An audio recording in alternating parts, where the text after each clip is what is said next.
ಕಾಂಗ್ರೆಸ್ನ ಹಿರಿಯ ನಾಯಕ ಬಿ ಕೆ ಹರಿಪ್ರಸಾದ್ ಮಾತಾಡ್ತಾರೆ. ಭಾರತೀಯ ಜನತಾ ಪಾರ್ಟಿ 2014ರಲ್ಲಿ ಅಧಿಕಾರಕ್ಕೆ ಬಂದ ನಂತರ ಯಾರು ಅವರಿಗೆ ಪ್ರಬಲ ವಿರೋಧಿಗಳು ಮತ್ತು ಯಾರು ಅವರ ಸಿದ್ಧಾಂತಕ್ಕೆ ಒಪ್ಪೋದಿಲ್ಲ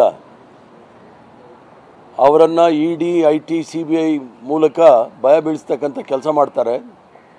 ಅದರಲ್ಲೂ ಸಹ ಡಾಕ್ಟರ್ ಪರಮೇಶ್ವರ್ ಅವರು ಇರತಕ್ಕಂಥ ಸಂಸ್ಥೆ ವಿದ್ಯಾಸಂಸ್ಥೆ ಅವರು ಮಾಡಿರ್ತಕ್ಕಂಥ ವಿದ್ಯಾಸಂಸ್ಥೆ ಅಲ್ಲ, ಅವರ ಪೂರ್ವಜರು ಮತ್ತು ಅವರ ತಂದೆ ಆ ಸಂಸ್ಥೆಯನ್ನು ಕಟ್ಟು ಇಷ್ಟು ದೊಡ್ಡದಾಗಿ ಬೆಳೆಸಿದ್ದಾರೆ.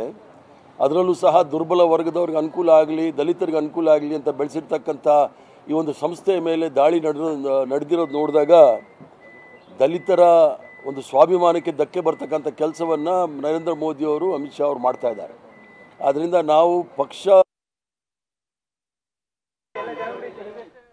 ರೀ ಇನ್ಮೇಲೆ ಮನೆ ಕೆಲಸಕ್ಕೆ ಹೆಲ್ಪ್ ಮಾಡ್ಬೇಕು ನೀವು. ಯಾಕೆ ನಿಂಗೆ ಎಲ್ಲರ ಕೆಲಸ ಸಿಗ್ತಾ? ಕೆಲಸನ ನೋವೇ ನಾನೇ ಬಾಸ್ ಆಗ್ತೀನಿ. ಬಾಸ್ ಅದೇಗೆ? Boss will be the boss. ಇದು ಪರಿಷತ್ ಸದಸ್ಯ ಬಿ ಕೆ ಹರಿಪ್ರಸಾದ್ ಮಾತನಾಡ್ತಾ ಹೇಳ್ತಾ ಇದ್ರು. ಇದು ಟಾರ್ಗೆಟೆಡ್ ಆದಂಥ ದಾಳಿ, ಇದು ದಲಿತರಿಗೆ ಸಹಾಯ ಆಗಲಿ ಅಂತ ಮಾಡಿರುವಂಥ ಶಿಕ್ಷಣ ಸಂಸ್ಥೆಗಳು.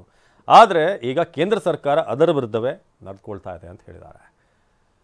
ಇನ್ನು ಯಾವುದೇ ಸಂಶಯ ಇಲ್ಲ, ಇದು ರಾಜಕೀಯ ಪ್ರೇರಿತ ದಾಳಿ ಅಂತ ಚಲುವರಾಯಸ್ವಾಮಿ ಹೇಳಿದ್ದಾರೆ. ಪರಮೇಶ್ವರ್ ಅವರ ಒಂದು ನಿವಾಸಕ್ಕೆ ಭೇಟಿ ನೀಡಿದ ಬಳಿಕ ಮೊದಲು ಐಟಿ ದಾಳಿ ಆಯಿತು, ಈಗ ಇಡಿ ದಾಳಿ ಆಗಿದೆ. ಇಡಿ ದಾಳಿ ಆಗಿದೆ ಅಂತ ಗಾಬರಿ ಪಡುವಂಥ ಅಗತ್ಯ ಇಲ್ಲ. ಕಾನೂನು ಪ್ರಕಾರ ದಾಳಿ ಆಗಲಿ, ಆದರೆ ಸೇಡಿನ ರಾಜಕಾರಣ ಮಾಡೋದು ಸರಿಯಲ್ಲ ಅಂತ ಚಲುವರಾಯಸ್ವಾಮಿ ಹೇಳಿದರು. ಗೃಹ ಸಚಿವ ಪರಮೇಶ್ವರ್ ನಿವಾಸಕ್ಕೆ ಸಚಿವರ ದಂಡು. ಡಿಸಿಎಂ ಡಿಕೆ ಶಿವಕುಮಾರ್, ಸಚಿವರಾದ ಸತೀಶ್ ಜಾರಕಿಹೊಳಿ ಹಾಗೆ ದಿನೇಶ್ ಗುಂಡೂರಾವ್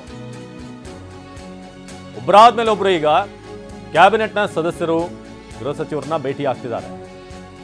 ಸದಾಶಿವನಗರದ ಪರಮೇಶ್ವರ್ ನಿವಾಸದಲ್ಲಿ ಭೇಟಿಯಾಗಿ ಮಾತುಕತೆ. ಪರಮೇಶ್ವರ್ ಅವರಿಗೆ ಸಂಬಂಧಪಟ್ಟಂತ ಶಿಕ್ಷಣ ಸಂಸ್ಥೆಗಳ ಮೇಲೆ ಏನು ದಾಳಿಗಳಾಗ್ತಾ ಇದೆ, ಇದಕ್ಕೆ ಸಂಬಂಧಪಟ್ಟ ಹಾಗೆ ಈಗ ಸಾಕಷ್ಟು ಪ್ರಶ್ನೆಗಳಿದೆ. ಯಾಕೆ ಸಂದರ್ಭದಲ್ಲಿ ದಾಳಿ ಏನು ಅಂತ. ಸಹಜವಾಗಿ ಕಾಂಗ್ರೆಸ್ನ ನಾಯಕರು ಇದು ರಾಜಕೀಯ ದುರುದ್ದೇಶದಿಂದ ಕೂಡಿರುವಂಥ ದಾಳಿ ಅಂತ ಈಗ ಹೇಳ್ತಿದ್ದಾರೆ. ಐಟಿ ಇಡಿಯನ್ನು ಬಳಸ್ಕೊಳ್ಳಾಗ್ತಿದೆ ಅಂತ. ಆದರೆ ನೀವೀಗ ದೃಶ್ಯದಲ್ಲಿ ನೋಡ್ತಿರೋ ಹಾಗೆ ಗೃಹ ಸಚಿವರ ಮನೆಗೆ ಒಬ್ಬರಾದ್ಮೇಲೆ ಒಬ್ಬರು ಈಗ ಮಿನಿಸ್ಟ್ರುಗಳು ಬರ್ತಿದ್ದಾರೆ. ಸತೀಶ್ ಜಾರಕಿಹೊಳಿ, ದಿನೇಶ್ ಗುಂಡೂರಾವ್, ಡಿಸಿಎಂ ಡಿಕೆ ಶಿವಕುಮಾರ್ ಹಾಗೆ ಚಲುವರಾಯಸ್ವಾಮಿ, ಕಾಂಗ್ರೆಸ್ನ ಎಂಎಲ್ಸಿ ಹರಿಪ್ರಸಾದ್ ಕೂಡ ಭೇಟಿ ನೀಡಿದ್ದಾರೆ. ಸದಾಶಿವನಗರದ ಪರಮೇಶ್ವರ್ ನಿವಾಸದಲ್ಲಿ ಭೇಟಿಯಾಗಿ ಮಾತುಕತೆ ನಡೆಸಲಾಗಿದೆ. ಸಿದ್ಧಾರ್ಥ ಶಿಕ್ಷಣ ಸಂಸ್ಥೆಗಳ ಮೇಲೆ ಈಗ ಇಡಿ ದಾಳಿ ಆಗಿದೆ. ಪ್ರತಿಯೊಂದು ಕಡತಗಳನ್ನು ಕೂಡ ಪರಿಶೀಲನೆ ನಡೆಸಲಾಗ್ತಾ ಇದೆ. ಯಾವ ಕೇಸ್ ಬಗ್ಗೆ ಏನು ಈ ರಣ್ಯ ವಿಚಾರವಾಗಿ ಕೂಡ ಅವ್ರನ್ನ ಕೇಳಲಾಯಿತು. ಸೊ ಕಾಂಗ್ರೆಸ್ ಎಂಎಲ್ಸಿ ಹರಿಪ್ರಸಾದ್ ಭೇಟಿ ನೀಡಿ ಮಾತುಕತೆ ನಡೆಸಿದ್ರು. ಒಂದಷ್ಟು ಪ್ರಮುಖ ಸಚಿವರು ಬಂದಿದ್ದಾರೆ.